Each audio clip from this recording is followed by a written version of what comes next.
message is the 45th president trying to send with this event here today? I believe that the president is our best messenger, and he's sending a message of he's willing to show up and meet people where they're at. He's going to these blue cities that most Republicans traditionally don't go to, and he's willing to do things that most traditional Republicans don't do. And I think it shows a lot of respect, and it shows that he's willing to engage and wanting to know what the issues are that everybody's facing in these communities. And I think that it means a lot to black people, and I think that's one of the reasons why a lot of black voters are turning towards President Trump. President Trump, I'm so humbled that you would be here. President Obama never came to the hood, so to speak, right? President Joe Biden, he went to the big NAACP dinner, but he never came to the hood. So thank you. Thank you. Thank you, Pastor. Very humble, really nice. Thank you. My honor.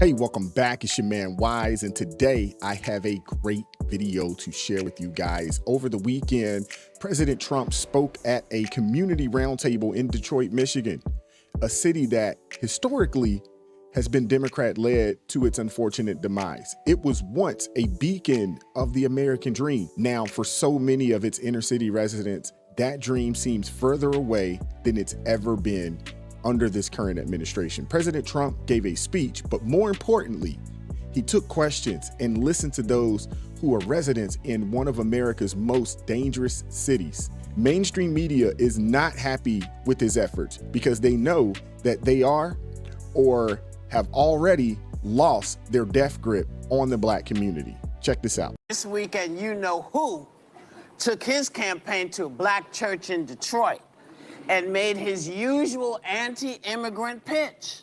Take a look. We're going to seal the border, and we're going to stop the invasion of your jobs and the invasion of our country. It's an invasion of your jobs. They are taking away your jobs when they pour in. Crime is most rampant right here and in African-American communities, and more people see me and they say, sir, we want protection. We want police to protect us. We don't want to get robbed and mugged and beat up or killed because we want to walk across the street to buy a loaf of bread.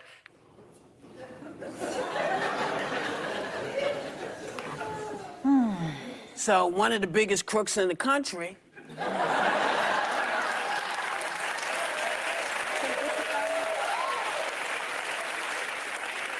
and by that 34 counts is what I'm talking about. Convicted felon, yeah. Convicted felon is telling black people that people come for their jobs. This is the narrative that is being pushed to black voters. And they keep saying, you know, oh, black people are going to him. Can we look at the church? Can we get a visual of the church? Of the black church. Yeah. As you can see, the cackling hens from The View doing what they do best and hate the most. But it is what it is. What are we going to do about it? All President Trump can do is do exactly what he is doing, which is going and meeting the people exactly where they are, going and sitting down and having conversations with black people in their communities. They wouldn't report like this. They wouldn't talk like this if it's not being effective. If it's not working, they wouldn't have anything to say. But because it's working, they got everything in the world to say. And of course, they got to call out people like myself. They got to call out black conservatives. Sunny Holston, she mentioned, oh, I've never seen a black conservative. They're unicorns. There's a lot of us out here, sister, if I can even call her that. But I want to check out these interviews that happened after the fact, in conversations with black people after the fact. I want you guys to hear it from them. You hear from me on a regular basis. You know what time it is with me. But these are people out in the city of Detroit. And it seems like this is starting to become a running theme. You've been to New York, galvanized the people there. There's a bunch of people out there that are now supporting Trump because they can compare apples to apples. The administration was better. The economy was better. We can see it. Those opportunity zones that were mentioned, it helped a lot. President Trump, in that speech, went down the list. And I said this in a video I did the other day. I wish he would have really pushed this message harder back in 2020. But hey, hindsight's 2020. And maybe he wanted to, but the death grip that mainstream liberal media had on all of the outlets, the suppression and so forth and so on, was real. So, hey, what can we do about it but move forward now? We can't cry over spilled milk. Before we get into the video, like, share, subscribe to the channel, drop me a comment down below. I appreciate all the love and support. And without further ado, let's go. Well, ladies and gentlemen, it is my honor and it is my privilege to introduce to you the 45th and soon to be the 47th President of the United States.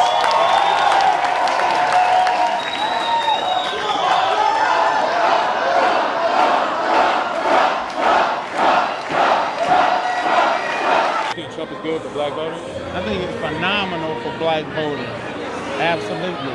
And there was things I wanted to talk to him about, because I'm a truck driver for 16 years, and I see where the supply chains are breaking down, but obviously I didn't get a chance to do that.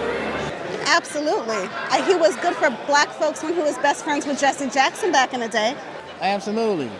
Especially compared to Biden. I mean, Biden ain't even, I don't even know if he can even think on his own, you know what I'm saying? So it's no comparison. Trump's 4 years versus Biden 4 years, there's no comparison. Exactly. There is no comparison. It's no comparison. Things were 10 times better back then. Without a doubt. I do. I think his openness to engage in transactional dialogue is the first step. To come into a space where transactional dialogue from that level of leadership, from this type of community doesn't exist, I think that is a first step of saying, hey, I didn't seem to get your vote in high numbers in the last election cycle. I've learned the lesson. I think it was the first step. Him getting convicted of paying his lawyer and calling it a legal fee is the most ridiculous thing I have ever heard. You know what I'm saying? So, if anything, that's making my support grow stronger, because I see people get falsely convicted and the court system go target somebody. If they got a target on your back, obviously they'll make up anything. It was clearly targeted, and they wanted to do it before the election. It's too clear that it was political. If he's such a big criminal, racist, this, that, and the other, and the thing you get him for is paying his lawyer, I mean, I'm with him. It bothers me that they lied against him, and they're just trying to prevent him from running and actually winning. But however, I am very proud to be voting for a convicted felon for president. They're doing to him what they've been doing to us for 400 years, man. You know what I'm saying? That's why I really like him. He don't have to do this. He does not have to. He's a billionaire. He can go to the beach, and no one would fault him. You know what I'm saying? But he's real, he's strong, and he's the only one who can help us. You know, there's others who can help us, but don't have the notoriety and don't have the fame. He's taking care of business, and he's already done it once. I want to see it again. I think this is great. There's a scripture in the Bible that says there's a benefit of persecution. And as a black man, and fortunately enough, I have not been caught up in the criminal system, but I have so many people that I can immediately touch, cousins, uncles, that are a part of that system, and their process to ascend beyond that is ridiculous. They've been out of jail for 15, 20 years. Some can't even get gun, and their original charge wasn't even gun related. So I think that because he had these charges, and because now our white brothers and sisters are saying a corrupt prosecutor, a jury not really going focused, a judge that's biased. Now they're seeing what we've been talking about in the hood for 15 years. Now they probably like, yeah, let's dive deep into criminal justice reform, because really some of the policies that they are using and the language that they're using to go after him was really designed to go after black men. What do you think about people that say he's racist? Well, for lack of a better word, they're idiots and uninformed. You know, they obviously don't remember when they were putting dollar gas in their car. You know, so what should we vote? That's another fear tactic. Like I said, we had him for 4 years. If he was this big racist, whatever, he would have did it then, or whatever he would have did, or whatever. And he really, nobody never said he was racist until he said he was a Republican. Jesse Jackson, he helped with his campaign when he was running. Al Sharpton loved him before he said he was a Republican. So it's just, they so hypocritical in the fear-mongering, I don't go for it. You know what I'm saying? Hit me with some facts. Anybody can say anybody. I can say Joe Biden racist. And he got a lot of racist stuff to back it up. I used to be offended, and now it just tickles me. Because I said, clearly, you don't remember the Muhammad that he used to hang with, Muhammad Ali, Al Sharpton, Jesse Jackson, all the money that he's given to the HBCUs. Come on, and look at, he's here. He came to the hood of Detroit. This isn't the best area either, okay? And he spoke with us. Even Obama didn't do that, so come on. Where? Where did he say it? Where's the video? Where's the example? Show me, like, you know, show me. I mean, I'm 37. I'm not 40 yet. And Joe Biden sat in the United States Senate for longer than I was alive and crafted policies that was detrimental to my community, people that look like me. There was somebody on stage today that said that there's a church on Woodward and 7 Mile that they've been building for 18 years that's still not done. Donald Trump was in office for 4 years, four. You know, that's your baby not even in kindergarten. Your baby's still in daycare for 4 years. So Donald Trump, 4 years in office, Joe Biden, 40 years in the United States Senate, and the first thing he got in office and did, he signed the Asian hate bill. I don't know. I don't believe he's racist, you know, and if I had to say, I don't think Joe Biden is racist. I think he's a recovering racist. I think he sees, like, oh, that community that I sent to jail is also the community I need to come up. So let me switch my language. So I think that about Joe Biden. Yeah. You seen that, you heard that. Those are brothers and sisters that were there. And those are people that represent a lot of black folks in these neighborhoods, not just in Detroit, but all around the country. Now, they keep trying to tell us that Donald Trump's racist. If he said a ton of racist things, there would be video and clip after clip after clip. We'd be bombarded with it. We'd know everything that he's ever said that was racist. We'd know it. But there's no rhetoric like that.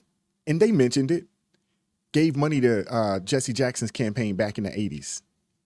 There was pictures of him, you know, receiving NAACP awards with Muhammad Ali and all those folks. Him and Mike Tyson been good friends for quite some time. One of the few people that did go and visit him while he was in prison. One of the few people. I'm like, if he is a racist, he sure is doing a poor job of it. There's been story after story of, you know, the young lady, you know, that was found in his building, let her stay there for free for a year. There's, you know, stories of, you know, black entrepreneurs that needed some funds, but they couldn't get the money. Gave them the money as a quote unquote loan. When they came to pay it back, he said, is your business still running? Is it still going? Yes, keep it. Keep that business going. There's so many stories out there of gestures just like that. Then you look at the administration. Those 4 years, over 1 million black people pulled themselves up out of poverty.